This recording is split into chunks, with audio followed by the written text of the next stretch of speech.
ഓലലാണ് ഇന്ന് വെക്കാൻ പോണത്. രണ്ടാം പാലിൽ നമ്മൾ വേവിക്കും. എന്നിട്ട് പിന്നെ പച്ചമുളകും കുറുകിയ ഒന്നാം പാലും ചേർത്തിട്ട് തയ്യാറാക്കണ സദ്യയിൽ ഒഴിച്ചുകൂടാൻ പറ്റാത്തൊരു കറിയാണ് ഓല. അപ്പം അതെങ്ങനെയാണ് വെക്കണേന്ന് നമുക്ക് കാണണ്ടേ. അപ്പം ഞാൻ ഇവിടെ 250 ഗ്രാം കുമ്പളങ്ങ എടുത്ത് അരിഞ്ഞ് വെച്ചിട്ടുണ്ട് കേട്ടോ. അപ്പം അധികം കട്ടിയും വേണ്ട, എന്നാൽ അധികം കനം കുറയുകയും വേണ്ട. ആ ഒരു രീതിയിലാണ് ഞാനിത് അരിഞ്ഞെടുത്തേക്കണം. അപ്പം ഇത് നമുക്ക് ഒരു ചട്ടിയിലോട്ട് ചേർത്ത് കൊടുക്കാം. ഇതിൽ നമുക്ക് ഇച്ചിരി രണ്ടാം പാലിലാണ് ഇത് ഞാൻ വേവിക്കണത്. അപ്പം ഇച്ചിരി പാല് ചേർത്താൽ മതി, കാരണം കുമ്പളങ്ങയിൽ വെള്ളം ഉണ്ടല്ലോ. അപ്പം ഒരു ഇച്ചിരി പാല് ചേർത്തിട്ട് നമുക്ക് വേവിച്ചെടുക്കാം. 2 പച്ചമുളകും കൂടി ഇട്ട് കൊടുക്കാം കേട്ടോ. ഒരു 1/4 ടീസ്പൂൺ ഉപ്പ് ഇട്ട് കൊടുക്കാം.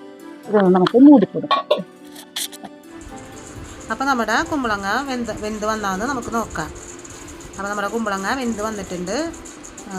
കുമ്പളങ്ങയിലെ വെള്ളമൊക്കെ വറ്റി വന്നിട്ടുണ്ട്. ഇനി നമുക്ക് ഇതിലേക്ക് വേവിച്ച് വെച്ച പയർ ചേർത്ത് കൊടുക്കാം. അപ്പം ഞാനൊരു 1/4 കപ്പ് പയർ വേവിച്ച് വെച്ചിട്ടുണ്ട്, അത് ചേർത്ത് കൊടുക്കാം കേട്ടോ.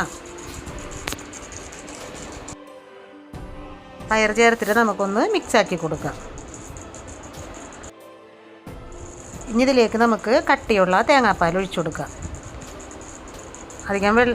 അധികം വെള്ളം കൂടിപ്പോവാണ്ട് പിന്നെ തേങ്ങാപ്പാൽ ഒഴിച്ചു കൊടുക്കണം കേട്ടോ. തേങ്ങാപ്പാൽ ഒരു 1/4 കപ്പോളം ഒഴിച്ചാൽ മതി. നന്നായിട്ട് കുറുകി വരണ കറിയാണ് ഓല.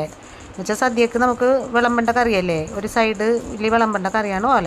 അപ്പോൾ ഒഴുകിപ്പോകാത്ത രീതിയിൽ നല്ല കുറുക്കിയായിട്ട് എടുക്കണം.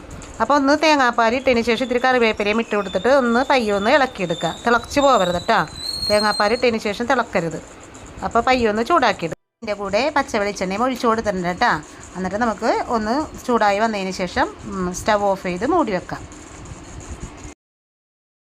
അപ്പോൾ അങ്ങനെ നമ്മുടെ ഓലൻ റെഡി ആയിട്ടുണ്ട്. സദ്യക്ക് ഒഴിച്ചുകൂടാനാവാത്ത ഒരു കറിയാണ് ഓലൻ. അപ്പം നല്ല രുചിയും മണവുമുള്ള ഒരു ഓലനാണ് ഇവിടെ ഞാൻ റെഡിയാക്കി വെക്കണം. അതെല്ലാവരും ട്രൈ ചെയ്ത് നോക്കണം കേട്ടോ.